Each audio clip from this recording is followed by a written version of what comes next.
Seorang aktivis pelayanan sibuk dengan jadwal-jadwal. Sibuk menjawab jadwal. Tapi tidak melayani Tuhan. Pendeta Yandi berkhotbah setiap hari, menyatu dengan Tuhan. Belum tentu. Saudara mungkin paling rajin ikut ibadah. Bahkan mungkin saudara disebut maha hadir. Semua ibadah saudara ikut. Senin ikut, Selasa ikut, sampai Minggu ikut. Yang lansia ikut, kom bapak ikut, kom ibu ikut, menyatu dengan Tuhan.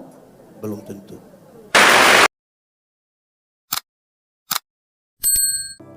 Tibalah saatnya kami mau belajar dari firman Tuhan. Tapi siapa kami ini Tuhan? Kami orang berdosa. Dan karena itu sungguh tidak mungkin bagi kami untuk mengerti firman-Mu. Kecuali kalau Tuhan menolong kami. Oleh kuat kuasa Roh Kudus-Mu kami mohon. Hari ini kami dimampukan. Bukan saja untuk mengerti firman Tuhan. Tapi lebih dari itu kami dimampukan menjadi pelaku-pelaku firman-Mu. Berkati hamba-Mu yang akan menyampaikan firman. Dan semua orang yang memberi hidupnya untuk pemberitaan firman hari ini. Jauhkanlah penggoda pencobaan, baik di dalam kami, baik di sekitar kami. Supaya di dalam damai-Mu kami belajar firman Tuhan. Kami rindu pada firman. Berfirmanlah bagi kami Tuhan. Di dalam nama Yesus. Firman yang hidup itu kami berdoa. Amin. Mari silakan duduk semuanya. Bapak Ibu Saudara-saudara. Dalam sukacita 19 tahun ini saya ajak kita merenungkan ulang. Satu bagian pembacaan ini terambil dari Injil Yohanes pasal 17 ayat 21 sampai ayat yang ke-23. Injil Yohanes 17 ayat 21 sampai ayat yang ke-23. Supaya mereka semua menjadi satu sama seperti Engkau ya Bapa di dalam aku dan aku di dalam Engkau. Agar mereka juga di dalam kita. Supaya dunia percaya bahwa Engkaulah yang mengutus aku. Dan aku telah memberikan kepada mereka kemuliaan yang Kau berikan kepadaku. Supaya mereka menjadi satu. Sama seperti kita adalah satu. Aku di dalam mereka dan Engkau di dalam aku. Supaya mereka sempurna menjadi satu. Agar dunia tahu bahwa Engkau yang telah mengutus aku. Dan bahwa Engkau mengasihi mereka. Sama seperti Engkau mengasihi aku. Demikian firman Tuhan. Berbahagia setiap orang yang mendengar firman. Memelihara dan melakukan dalam hidup setiap hari. Shalom. Tahun 2026. Kita ulang tahun ke berapa ini? Ke berapa? 19 itu sudah banyak atau masih sedikit? Sudah banyak atau sedikit? Tua atau muda? Tua atau muda? Dewasa atau anak-anak? Mau tambah lagi atau cukup di 19? Mau tambah sampai berapa? Di awal saya mau kasih tahu saudara, dewasa itu ada 3. Ada berapa? 1, dewasa biologis. Sama-sama 1, 2, 3. Dewasa biologis itu waktu itu berat badan hanya 37. Sekarang 73. Waktu itu pakai celana nomor 27 kok tidak ada masalah ya, perut datar saja. Sekarang seperti ada 3, 1 di sini, 1 di sini, 1 di sini. Dewasa apa namanya? Dewasa biologis. Makan, tidur, makan, tidur, makan, tidur. Kalau cocok, ya gemuk toh. 1, 2, dewasa psikologi. Sama-sama 1, 2, 3. Dewasa psikologi tidak tergantung umur dan berat badan. Umur 40 tahun tapi kalau tukang tersinggung, sedikit-sedikit tersinggung, sedikit-sedikit tersinggung, sedikit-sedikit tersinggung. Tersinggung kok sedikit-sedikit. Itu sebenarnya badan besar, tapi sebenarnya dia masih di Kupang itu kalau ada orang suka tersinggung di banyak orang, orang suka badan saja yang besar. Sedikit-sedikit tersinggung, mau keluar, mau bikin GPI sendiri di samping sini. Oh itu, badan besar, pikiran. 3, dewasa iman. Sama-sama 1, 2, 3. Dewasa iman tidak tergantung berapa lama kita bergereja. Dewasa iman tidak tergantung berapa lama kita melayani Tuhan. Dewasa iman tidak tergantung berapa lama kita mengikuti Tuhan. Tapi dewasa iman begini. Ada anak umur 3 tahun, ada mimbar berat 10 kilo. Anak 3 tahun bisa pikul mimbar yang 10 kilo? Tidak. 17 tahun kemudian, dia umur 20 tahun bisa pikul mimbar yang 10 kilo? Yang berubah anak atau mimbar? Nah, itu dewasa iman. Tidak meminta beban menjadi ringan. Tapi orang dewasa iman berdoa meminta bahu yang semakin kuat. Orang dewasa iman tidak menangis meminta masalah berubah. Karena dia tahu kalau Tuhan izinkan ada masalah, Tuhan tahu seberapa kuatnya dia. Amin. Saudara punya masalah? Tidak usah omong. Saya lihat ini muka masalah semua. Masalah ialah kesenjangan antara harapan dan kenyataan. Yang muda-muda harapan menikah umur 28. Kenyataan 34. Ada masalah. Ada banyak masalah. Tapi masalah bukan masalah. Cara menangani masalah yang biasanya jadi masalah dalam kehidupan manusia. Saudara-saudara, karena itu hampir-hampir orang dewasa iman tidak meminta orang lain berubah. Tapi siapa yang berubah? Diri sendiri berubah. Kadang-kadang kita terlalu sibuk meminta orang lain berubah. Sampai lupa rubah diri sendiri. Padahal untuk rubah ini dunia, mesti dimulai dari mana? Diri. Amin. Di sini ada yang sibuk dengan orang lain, lupa rubah diri sendiri ada. Di Makassar ini ada. Oke.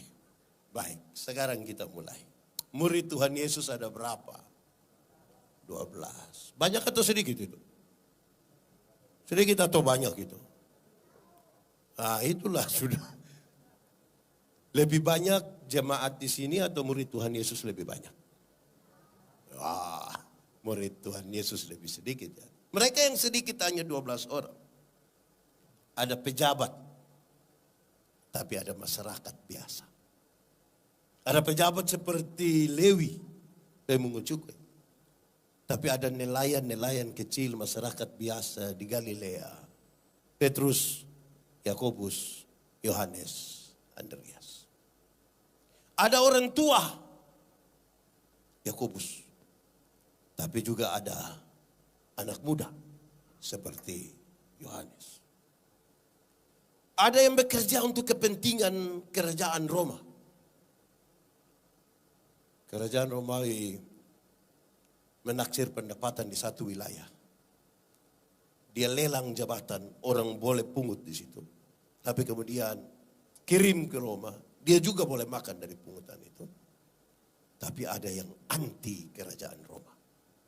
Simon orang Selot, seorang anggota partai politik yang tidak suka kepada kekaisaran Roma. Dia mau ada revolusi besar-besar menghancurkan. Saudara lihat, ada yang bekerja bagi kerajaan Roma, tapi ada yang anti Roma. Hanya 12 orang, mereka berbeda-beda.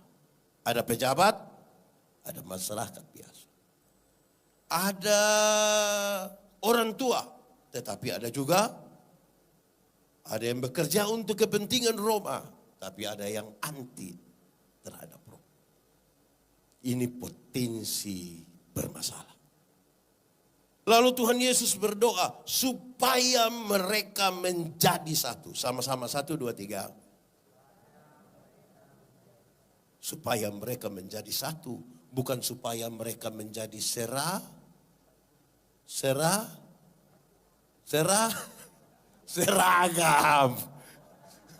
Supaya mereka menjadi satu, bukan supaya mereka menjadi seragam. Kalau menjadi seragam itu satu pakai jas hitam, semua pakai. Satu bilang A, semua bilang. Satu bilang do, semua bilang. Itu namanya menjadi seragam. Tapi menjadi satu berarti mengelola perbedaan-perbedaan. Sama-sama 1, 2, 3. Mengelola. Siapa tidak mencintai perbedaan tidak pantas hidup di tengah dunia. Kenapa? Fakta kosmis menunjukkan bahwa segala sesuatu di dunia ini berbeda-beda. Ada atas, ada Ada kanan ada? Ada panas ada? Ada cantik ada? Ganteng, jelek. Ulang-ulang. Ada atas ada? Ada kanan ada? Ada panas ada? Ada laki-laki ada? Itu berbeda-beda atau tidak? Beda, termasuk dalam gereja. Pendeta Yandi pernah kasih nikah satu pasang nikah. Yang laki-laki umur 64 tahun. Yang perempuan umur 20 tahun. Ngeri itu. Saya tahu bahwa jemaat yang datang mereka bicara tentang beda usia yang signifikan itu. Bedanya berapa banyak? 64 kurang 20? 44. Dalam khotbah saya bilang begini. Dalam sebuah pernikahan beda usia tidak penting. Yang lebih penting adalah mereka harus beda jenis kelamin. Itu lebih penting. Untuk apa sama-sama umur 30 tapi laki-laki semua? Itu pakai bahasa Kupang biar orang hanya bakorek-bakorek begitu tidak bisa. Karena itu perbedaan itu tidak apa-apa. Mengelolanya yang menjadi serius karena kita satu. Saya tanya temanya apa ya? All out for Jesus. All out. Kalau all out itu semua harus all out. Jangan satu saja yang all out. Lama-lama dia out juga itu. Karena itu mau all out semua. All out dalam kesatuan bergereja. Amin ya. Oke. Semua siap all out ini. Harapan dari doa Yesus. Harapan dari doa Yesus ada dua. Ada berapa? Doa ini Tuhan Yesus sampaikan. Tuhan Yesus ucapkan. Di akhir-akhir dari pelayanannya. Segera setelah itu dia akan berjumpa dengan pengkhianatan murid. Menderita mati. Dikuburkan bangkit dan naik ke sorga. Akan berpisah secara fisik dengan murid-muridnya yang berbeda-beda itu. Sekarang dia berdoa. Supaya mereka menjadi satu dengan harapan. Ada dua harapan. Berapa harapan? Dua. Satu. Supaya mereka menjadi satu di dalam kasih. Sama-sama. 1, 2, 3. Supaya mereka menjadi satu di dalam kasih. Kasih yang seperti apa? Sebab kalau kasih tidak ada di dalam persekutuan, susah. Hafal ikut yang pendeta bilang. Kasih ialah sama-sama. Kebaikan. Tidak terpatahkan oleh apapun. Tidak akan berubah menjadi kebencian. Ulang. Kasih ialah kebaikan. Tidak terpatahkan oleh apapun. Tidak akan berubah menjadi kebencian. Rujukannya bilang begini. Karena begitu besar kasih Allah akan. Apakah Tuhan Allah mengasihi dunia? Apakah dunia mengasihi Tuhan? Lalu apakah karena dunia tidak mengasihi Tuhan, Tuhan berhenti mengasihi dunia? Apa kemudian Tuhan membenci dunia? Saudara lihat sekarang, kasih tidak terpatahkan. Sama-sama, 1, 2, 3. Kasih tahu yang di sebelah itu, 1, 2, 3. Kasih, supaya jangan ada orang bilang begini, Pak Jimmy, saya terlalu hargai Pak Jimmy, saya terlalu hargai Bapak. Tapi setelah saya lihat Bapak punya sifat asli begini, maaf. Itu bukan kasih. Tapi apa? Egois. Dalam jemaat ini lebih banyak kasih atau egois? Lebih banyak kasih atau egois? Mau all out ini. Kasih atau egois? Ada orang yang kalau dia bicara semua harus dengar. Tapi orang bicara dia tidak mau dengar. Ada di sini. Ada ikut ibadah sekarang. Dia yang pakai baju warna apa itu. Saudara-saudara, kasih yang seperti itu saudara-saudara. Hukum Taurat itu ada 10. Ada berapa? Dari 10 masih dijabarkan menjadi 613 pasal. Berapa? Dari 613 masih ada ribuan peraturan hidup setiap hari. Dan dari ribuan itu Tuhan Yesus menyimpulkan tinggal dua. Mengasihi Tuhan dan mengasihi. Dari dua itu Tuhan menyimpulkan tinggal satu kata. Yaitu kasih. Paulus menjelaskan. Sebelum dia bicara tentang kasih dia bilang begini. Sekalipun. Engkau tahu semua bahasa manusia, bahkan bahasa malaikat pun engkau tahu. Itu sudah hebat dalam pelayanan itu. Kau tahu semua bahasa. Bahasa malaikat juga dia tahu. Tapi kalau kasih tidak ada padamu, engkau seperti gong. Tahu gong? Pernah lihat gong? Kedua dia bilang begini, sekalipun engkau pintar. Bahkan engkau punya iman yang sempurna memindahkan gunung ke laut. Sudah pintar lagi, beriman. Tapi kalau kasih tidak ada padamu, engkau tidak ada guna.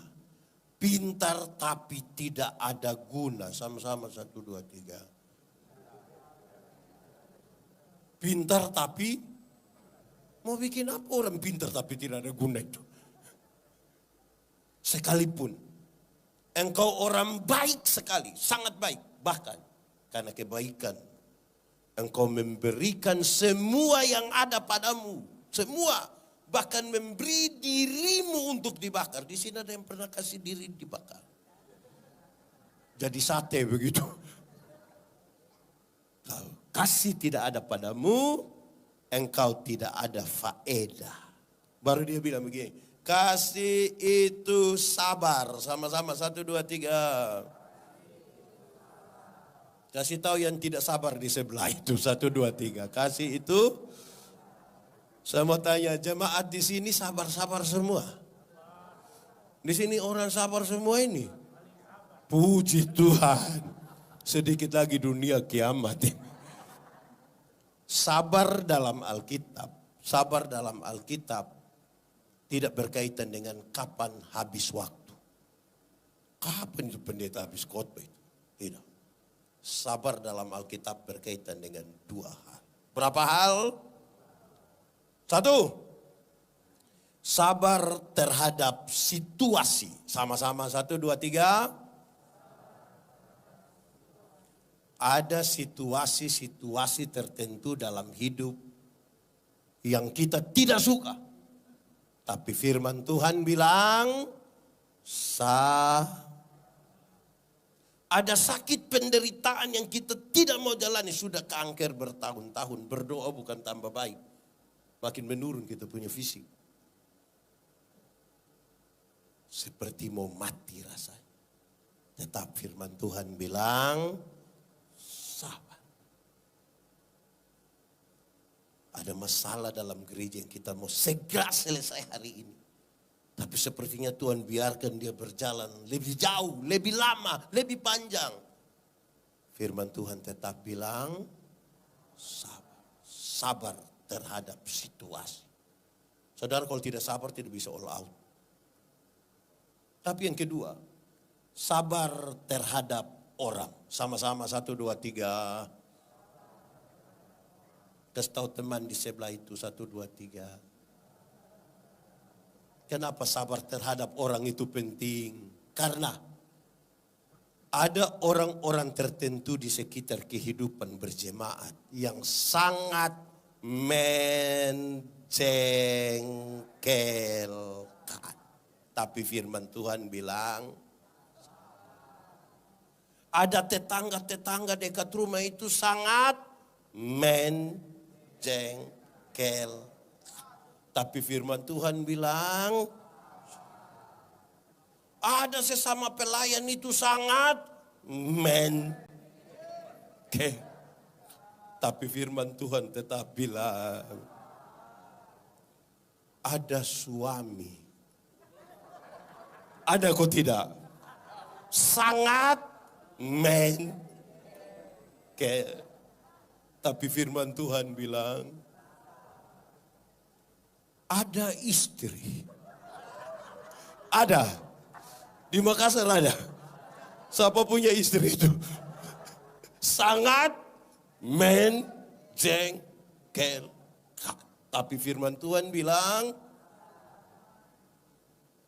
ada mertua. Ada atau tidak? Sangat juga. Sangat apa? Tapi firman Tuhan bilang, dalam sabar itu ada proses.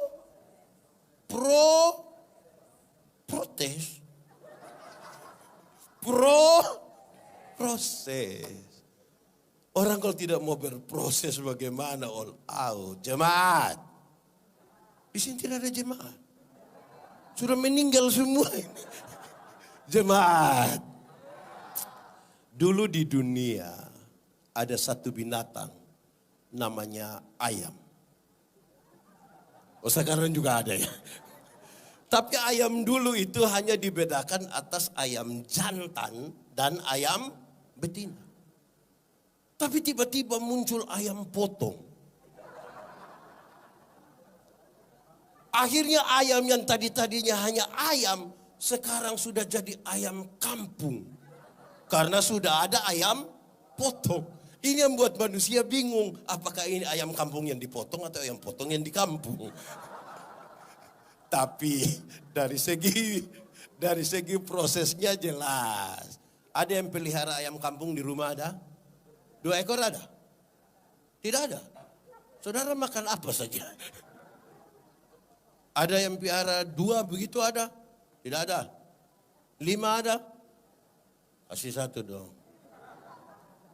Ayam kampung itu kita pelihara lama, 6 bulan. Tetap masih kecil juga. Tapi dagingnya enak atau tidak? Kalau dijual lebih mahal atau lebih murah dari ayam potong? Kalau betina bertelur atau tidak? Iya, karena ini ayam mengerti proses. Beda dengan ayam potong itu. Kita pelihara 1 bulan saja matanya sudah besar begini. Itu kalau lihat pakai kaca pembesar. Lihat langsung. Tapi ini ayam tidak bertahan. Ibu-ibu pulang dari pasar ikat di motor. Kakinya patah itu. Orang gas motor di samping kandang. Besok itu ayam mati. Jadi orang Kristen yang mau all out mesti sekalipun ada yang sudah mulai jengkel dengan saya. Tetap harus jaga itu. Ya kasih begitu, itu kasih. Yang paling bisa untuk mengkonfirmasi bahwa kasih itu tidak terpatahkan itu sebenarnya adalah ibu-ibu. Siapa? Ibu-ibu. Melahirkan sakit atau tidak? Terlalu sakit. Mau melahirkan normal atau abnormal tetap sakit. Sesar itu abnormal. Waktu ibu-ibu sakit melahirkan, suami saja tidak tolong. Suami hanya dari luar kamar bersalin, taruh tangan di kepala, baru dia bilang, Yesus. Sudah bilang Yesus, dia bayangkan, ini anak muka mau ikut siapa ini sebenarnya? Terus anak-anak baru lahir. Anak-anak, kamu waktu baru lahir itu hanya bisa menangis. Kamu punya jam tidur, orang tua punya jam bangun. Orang tua punya jam tidur, kamu punya jam bangun. Orang tua banyak yang tidak tidur karena anak-anak. Di jam 3 subuh masih ada yang begini kan. Dalam keadaan sempoyongan tidak bisa tidur, seringkali ibu-ibu dipaksa lagi menjadi penyanyi. Makanya ibu-ibu punya lagu seringkali tidak bisa dipertanggungjawabkan. Kalau tidak bobo di... Padahal justru kalau anak bobo itu baru nyamuk gigit. Kalau anak tapi sudah jangan persoalkan. Jemaat. Anak-anak baru lahir itu tidak bisa bicara. Betul? Orang tua ajar bicara satu-satu suku kata. Ma, pa, setelah di SMP, SMA. Sudah lancar bicara. Suka bicara dengan orang tua. Dia lebih suka bicara dengan Lihat, tidak tahu bicara, kita ajar bicara, sudah lancar bicara, lebih suka bicara dengan teman daripada dengan kita. Pertanyaan terakhir, kenapa mau kasih makan manusia begitu itu? Kenapa mau kasih makan manusia-manusia yang begitu-begitu? Kenapa? Kasih tidak terbatas. Amin. Kedua, saya harus cepat, waktu saya terbatas. Kedua, harapan dari doa Yesus adalah supaya masing-masing murid secara personal, secara pribadi menyatu dulu dengan Tuhan, baru datang menyatu dalam persekutuan. Tidak boleh ada satu orang pun dalam jemaat yang tidak menyatu dengan Tuhan tapi mau datang menyatu dalam persekutuan. Dia menghancurkan persekutuan. Dia menghancurkan persekutuan. Saudara, tapi untuk menyatu dengan Tuhan ada syarat. Sama-sama, 1, 2, 3. Syaratnya adalah menjaga kekudusan. Sama-sama, 1, 2, 3. Kenapa menjaga kekudusan menjadi syarat utama? Tuhan yang kita sembah, Tuhan yang kudus. Yang kudus tidak dapat menyatu dengan tidak kudus. Tanggalkanlah kasutmu sebab tempat di mana engkau berdiri itu kudus. Kalau kudus sama dengan terang, tidak kudus sama dengan gelap. Yang terang tidak dapat bersatu dengan yang gelap. Jemaat, sudah meninggal. Jemaat, kalau kita di terang bisa lihat orang di gelap. Orang di gelap bisa lihat kita di terang. Lalu kenapa kadang orang sudah di terang dia kembali ke gelap? Karena dia suka begini, dia suka begini. Apa ini? Di sini ada suka yang ngintip. Kalau sudah begini sedikit lagi.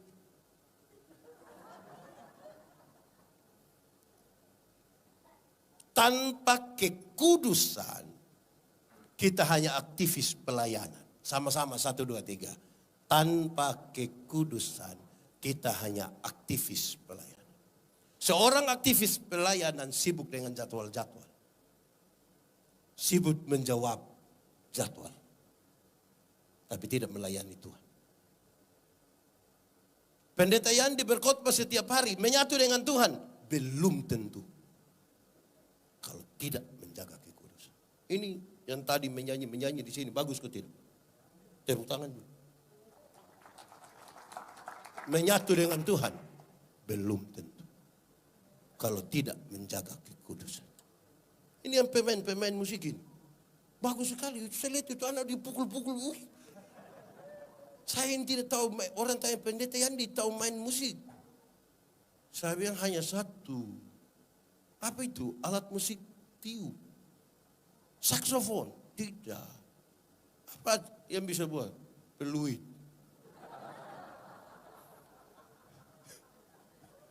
Tapi menyatu dengan Tuhan belum tentu kalau tidak menjaga kekudusan. Saudara mungkin paling rajin ikut ibadah. Bahkan mungkin saudara disebut maha hadir. Semua ibadah saudara ikut. Senin ikut, Selasa ikut, sampai Minggu ikut. Yang lansia ikut, kaum bapak ikut, kaum ibu ikut. Menyatu dengan Tuhan. Belum tentu. Kalau tidak menjaga kekudusan. Amin. Kekudusan itu kenapa serius? Manusia bisa kita tipu. Pendeta Yandi bisa tampak rohani sekali di hadapan saudara. Tapi siapakah dia ketika tidak ada sepasang mata pun melihat dia? Hanya Tuhan yang tahu. Anak sekolah minggu menyanyi dengan sangat luar biasa. Hati-hati gunakan hati. Saudara tidak tahu ini lagi. Tahu. Kenapa suruh saya solo? 3, 4. Hati-hati.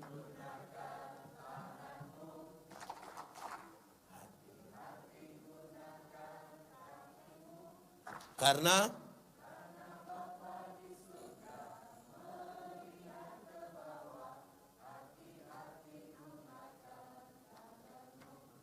tahu lagu ini? Kalau tahu pulang masuk kamar menyanyi, sebut dari ujung kaki sampai ujung kepala. Dan itu salah. Anak-anak yang ikut saya itu ada ratusan orang.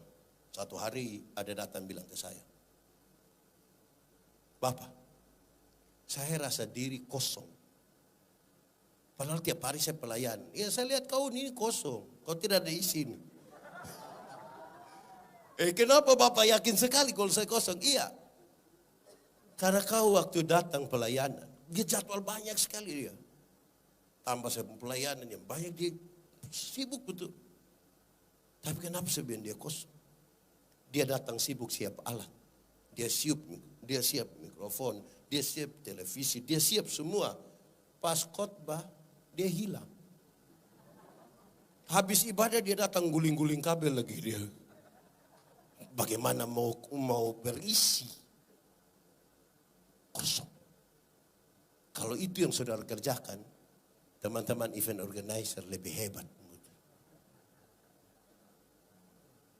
Mau all out itu jaga kekudusan. Amin. Lalu untuk dua harapan ini. Apa yang Tuhan Yesus buat? Supaya dua harapan ini menjadi kenyataan. Jawabannya dia bilang begini. Aku telah memberikan kepada mereka kemuliaan. Berikan kepada mereka apa? Kemuliaan. Kemuliaan seperti apa? Ada 3 kemuliaan. Berapa kemuliaan? 3 kalau pakai bahasa Indonesia? 3. Pakai bahasa Inggris baru? Mantap. Pakai bahasa Mandarin? Kok Om tidak tahu? 3. 1. Kemuliaan salib. Sama-sama 1, 2, 3. Tuhan Yesus itu tidak mati konyol di kayu salib. Dia dimuliakan di kayu salib. Supaya kita yang terputus hubungan dengan Tuhan karena dosa. Terputus relasi di antara kita.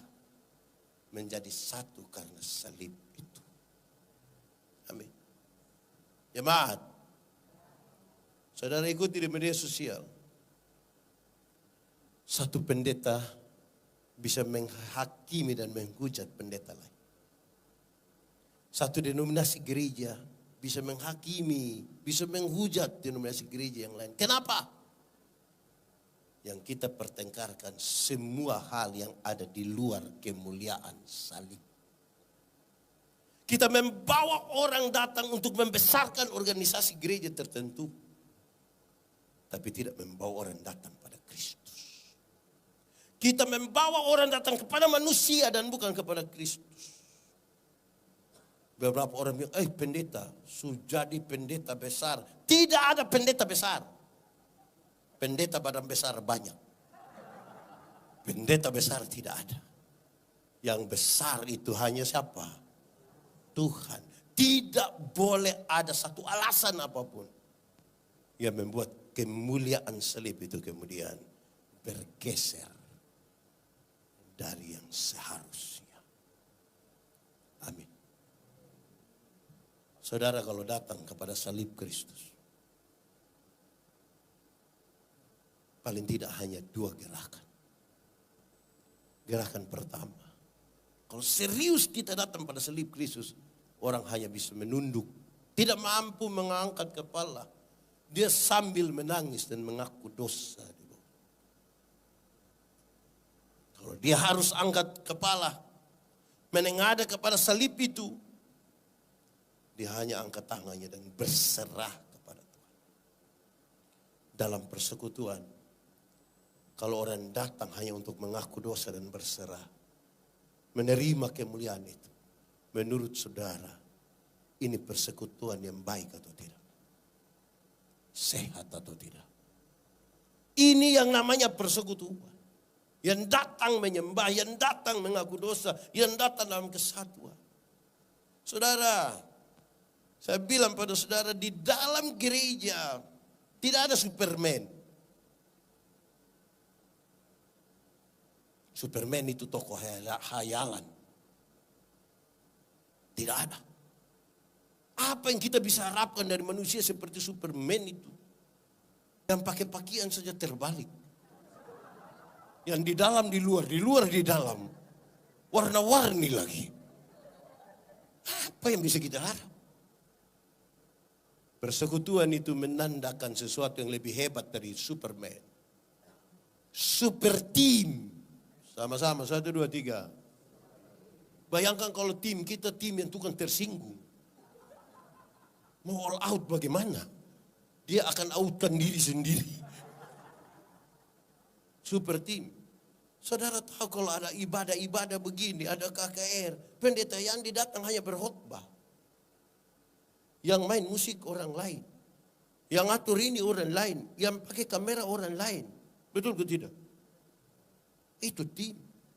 Saudara bisa bayangkan kalau pendeta Yandi datang, dia khotbah, dia pindah, dia pukul band di sini, dia pindah lagi, dia syuting di sana, dia lama-lama gila itu pendeta.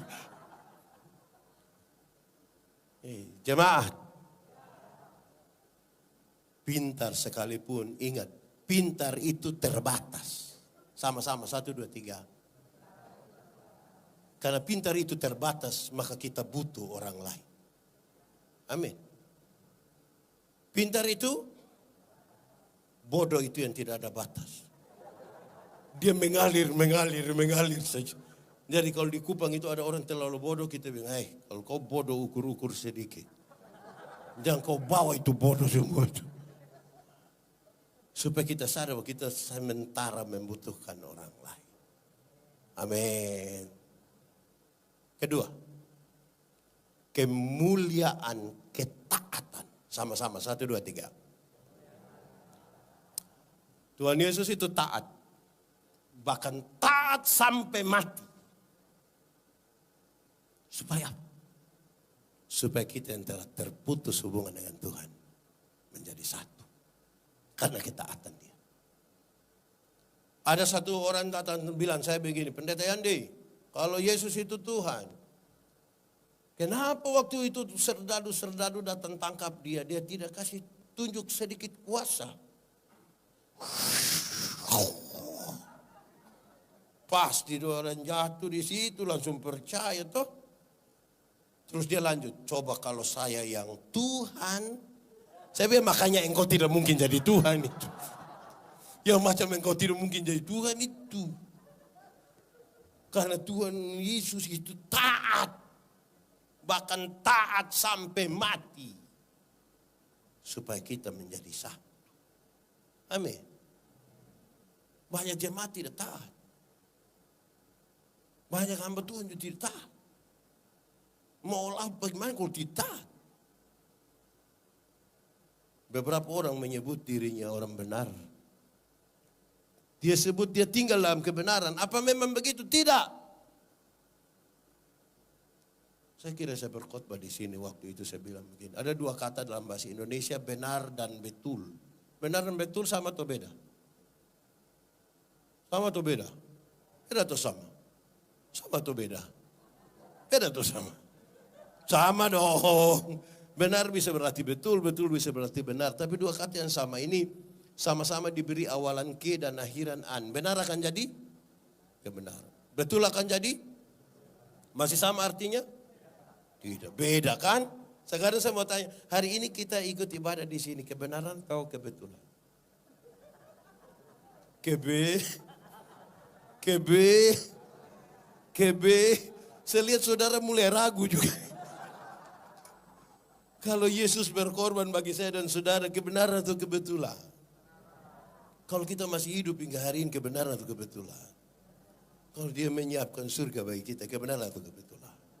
Mantap. Kalau kita kulit hitam, kebenaran atau kebetulan? Mulai pecah kongsi ini ya. Banyak orang merasa tinggal dalam kebenaran tapi belum tentu. Kenapa? Kebenaran dalam Alkitab punya 3 unsur. Punya 3 dimensi. Punya berapa? 1. Kebenaran itu berdimensi legal. Sama-sama, 1, 2, 3. Legal. Legalitas. Legalitas itu apa? Ikut aturan. Semua bentuk pelanggaran terhadap aturan itu Tuhan tidak mau. Tuhan tidak suka. Legalitas yang dibangun di atas pulihnya hubungan manusia yang berdosa ini dengan Tuhan. Ini seperti kita naik motor. Tahu motor? Tahu motor? Pernah naik motor? Siapa punya motor? Sendiri? Sudah lunas?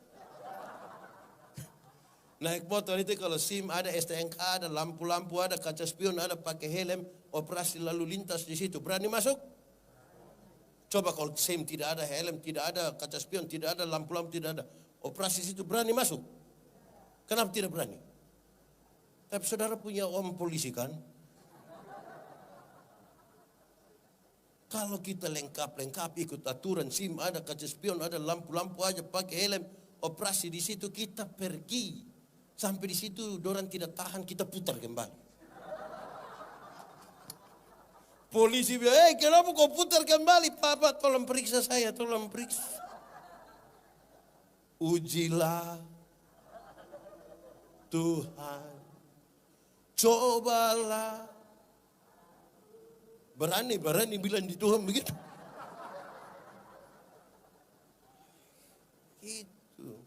Kebenaran punya dimensi legal. Kedua, kebenaran punya dimensi moral. Sama-sama punya dimensi moralitas. Apa? Moralitas itu apa pendeta? Kesatuan pikiran, perkataan, perbuatan. Ada integritas di situ. Ada orang tanya saya, kami diskusi ilmu homiletika, ilmu berkhotbah. Orang tanya saya, pendeta Yandi, khotbah yang baik itu yang bagaimana? Saya bilang, kau maksud apa? Tanya yang begitu itu supaya kenapa? Khotbah yang baik itu tulis atau tidak tulis?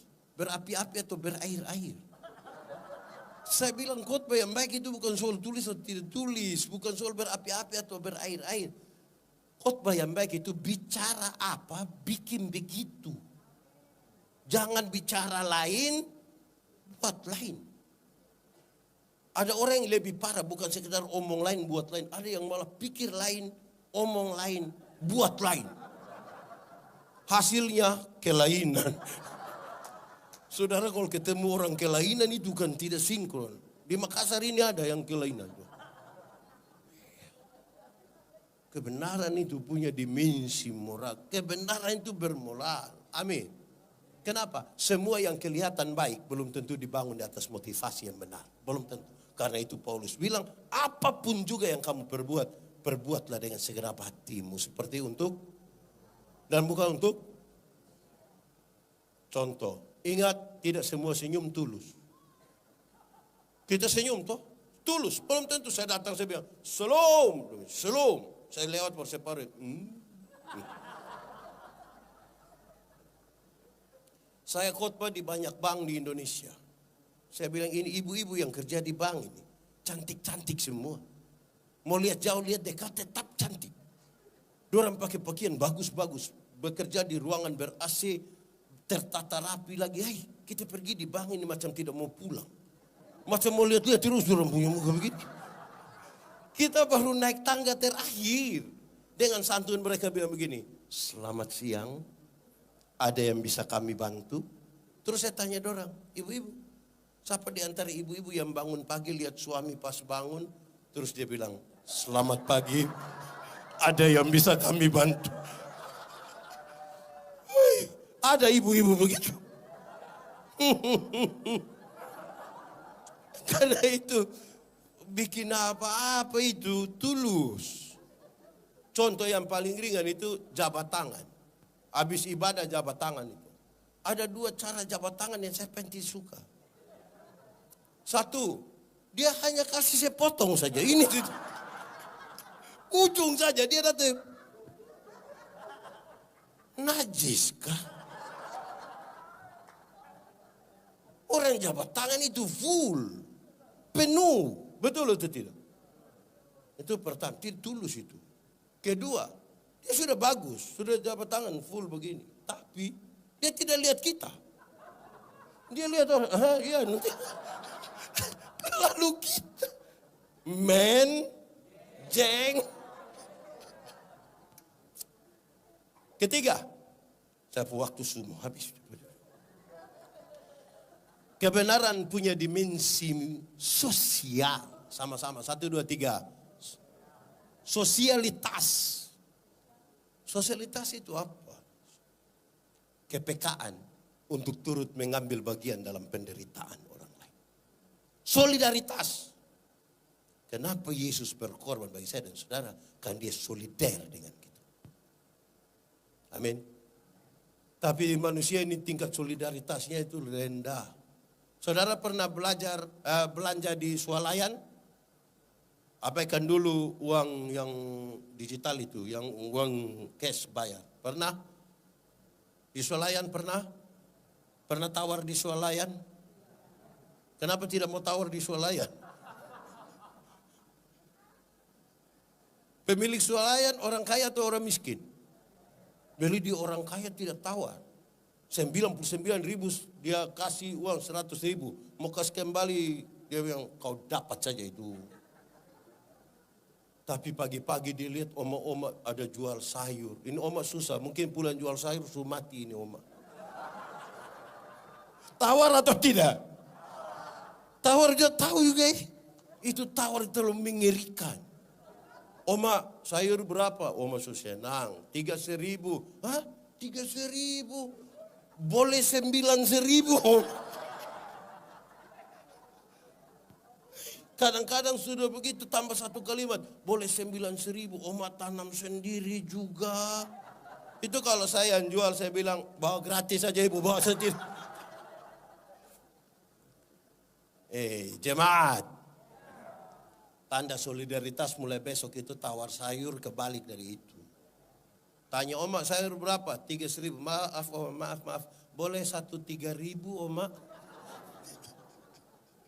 Kalau itu bisa hanya 3 kemungkinan. Kemungkinan pertama dia punya solidaritas sosial yang kuat. Pantas ditiru, pantas dipuji. Tapi yang kedua mungkin gila dia. Atau mungkin makan puji itu. Oke. Sekarang 3. Terakhir. Kemuliaan nama. Sama-sama 1, 2, 3. Kemuliaan nama itu. Dulu. Termasuk bangsa Israel. Tahu ada Tuhan. Ada kuasa yang besar. Yang menciptakan, yang memelihara. Tapi dia di mana? Dia terlalu jauh. Tidak bisa dijangkau. Kita tidak mungkin datang padanya. Terlalu jauh. Tidak mungkin. Sampai satu hari Tuhan datang berjumpa dengan Musa. Kepentingan pembebasan Israel setelah 430 tahun ada di Mesir sebagai budak. Datang bicara-bicara dengan Musa, terus Musa bilang, Tuhan, nanti kalau saya pergi ke sana orang tanya siapa yang utus, nanti bilang apa? Kasih tahu orang, aku adalah aku, mengutus aku kepadamu. Siapa yang suruh kau datang? Aku adalah aku. Hei, pendeta kau datang, siapa suruh? Aku adalah. Dari aku adalah aku, dia tidak kelihatan itu menjadi aku adalah aku. Dari aku adalah aku, dia turun lagi. YHWH, Yahweh. Dan nama ini tidak bisa disebutkan sebenarnya. Dari YHWH dia turun lagi. Imanu. Tapi orang tanya Immanuel yang mana? Kan di Makassar juga ada yang nama Immanuel. Ya, si Yesaya bilang, pemerintahan ada di bahunya. Orang menyebut dia penyehat ajaib, Bapa yang kekal, Raja Damai. Matius masih menyebut Immanuel dan Yohanes dengan ringan menyebutkan nama itu adalah Yesus. Nama itu adalah Yesus. Yesus adalah nama yang tersembunyi berabad-abad lamanya dari sesuatu yang jauh di sana yang mendekat sini supaya kita datang kepadanya tanpa rasa takut. Dan kita bisa memanggil dia ya Abba. Ya Bapa, kan dia sudah dekat dengan kita. Tapi dia lanjutkan. Dunia harus tahu. Sama-sama, 1, 2, 3. Tiap orang harus. Tiap orang harus. Tahu apa? Siapa? Nah, pertanyaannya, sudah kasih tahu orang? Sudah kasih tahu? Padahal dunia harus tahu.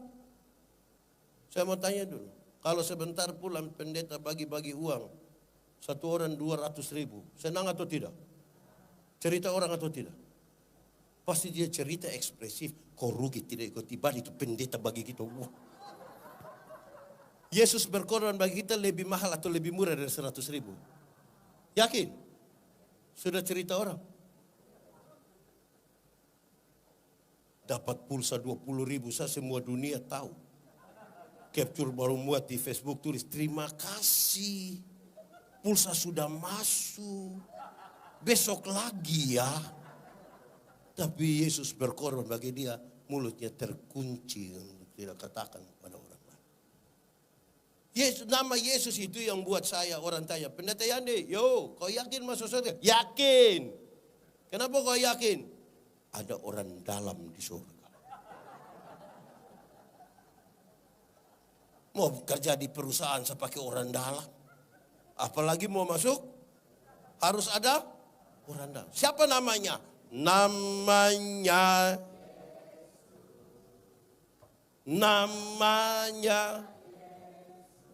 nama Yesus yang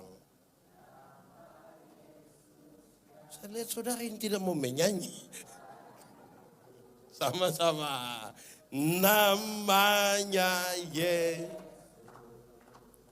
Namanya nama Yesus. Nama Yesus yang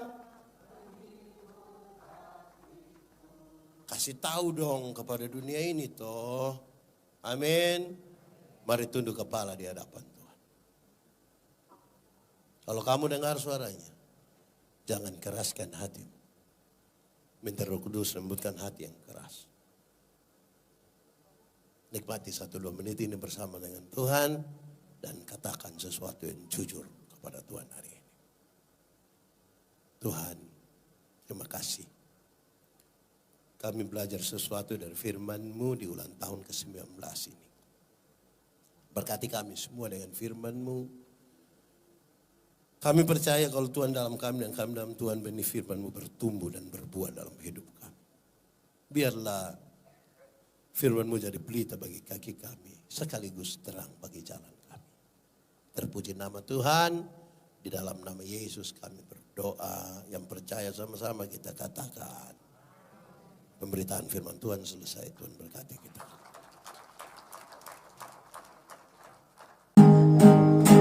Puji dan sembah padamu Tuhanku sepanjang hidup.